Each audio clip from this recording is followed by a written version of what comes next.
Yes,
आप सभी को प्रणाम।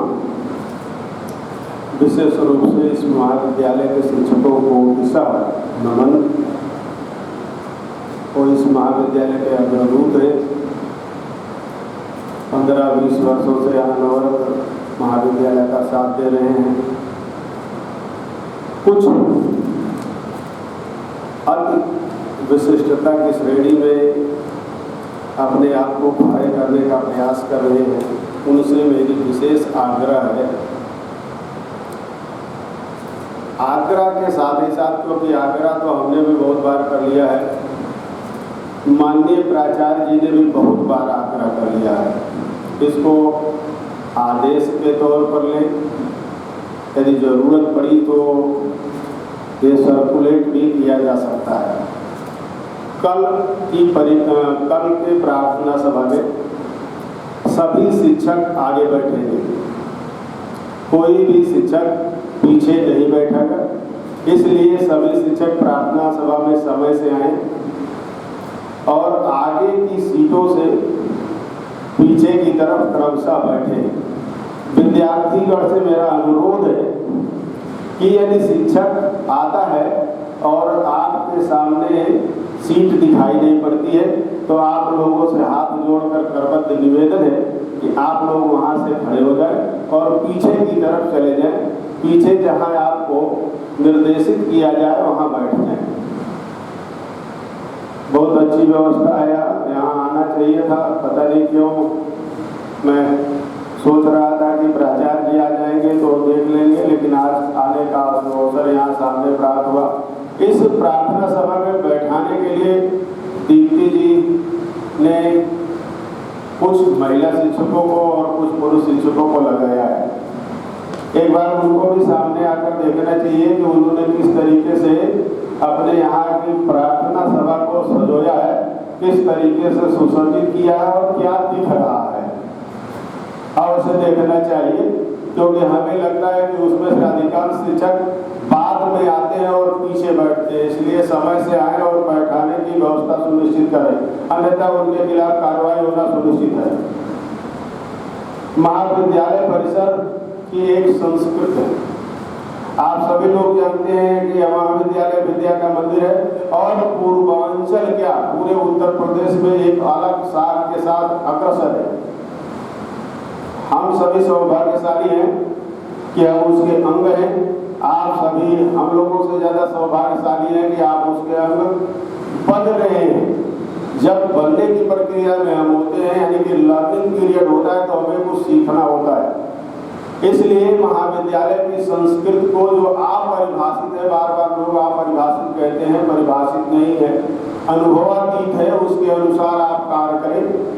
महाविद्यालय में आने से पहले जैसे आप लोग अपने घर में साफ सफाई करते हैं, देखते हैं, सफाई रहता है, आप महाविद्यालय परिसर में घुसते ही देख लें कि क्या आपके गेट के सामने सफाई हुआ है। नहीं सफाई हुआ है तो वहाँ जो भी शिक्षक मिले उससे कहिए कि आपका और हमारा दोनों लोगों का घर है और ये सफाई नहीं क्यों नहीं हुआ है। एक बार उनसे आग्रह कर लें। यदि आग्रह करने से काम नहीं चलता है, आपको उनसे डर लगती है, तो लिख के आप जो है शिकायत पेटिका में डाल दीजिए कि फला दिन जो है गेट साफ नहीं था। आगे बढ़िए।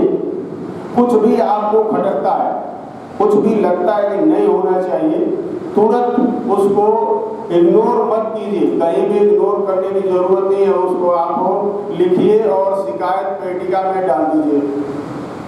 यदि नहीं होता है, शिकायत का निराकरण नहीं होता है, प्राचार्य जी यदि आपको सौभाग्य से मिल जाए तो उनसे कह दीजिए, नहीं तो सीधे मेरे पास आके कह दीजिए कि हमने शिकायत पेटिका में कल या परसों इस चीज के लिए शिकायत किया था और उसका निराकरण नहीं हुआ, आपने क्या उसमें परिवर्तन किया, आपने ऐसा क्यों नहीं किया, आप सीधे हमसे पूछ सकते हैं। इसी के साथ कुछ आप लोगों को भी करना चाहिए। यदि आप लोग महाविद्यालय में कहीं भी भ्रमण कर रहे हो तो सफाई देखने के साथ ही साथ आपका उत्तरदायित्व तो यह भी बनता है कि आप वहाँ कूड़ा करकट न फेंक दें। आप जो कुछ जेब में रखे हुए हो बाहर न फेंक दें। यदि आपको बाहर कुछ दिखता है कि है तो उसको उठाकर डस्टबिन में अवश्य डाल दें। पानी का टैप आप जो है खोले नहीं, पानी बहुत अमूल्य है। बिजली और पंखा क्लास से निकलते समय आपको बंद कर देना चाहिए। कुछ छोटी छोटी चीजों को आप देखते रहिए। लाइब्रेरी में जिनको पढ़ना है वो लोग विशेष रूप से बैठे, जिनको बातचीत करना है, डिस्कस करना है, वो लोग सामने लाइन में बैठे या पीछे फील्ड में बैठे। कहीं कोई जो है प्रतिबंध नहीं है, बैठिए। लेकिन लाइब्रेरी में आप इतना सोच कर बैठिए कि लाइब्रेरी या वाचनालय जो है आपके केवल बैठने की जगह नहीं है, वहाँ बैठकर कुछ न कुछ अध्ययन करने की जगह है। तो जो विद्यार्थी वहाँ अध्ययन करना चाहते हैं उनको अध्ययन करने दीजिए। आगे फिर हमारी आपकी मुलाकात होगी। धन्यवाद।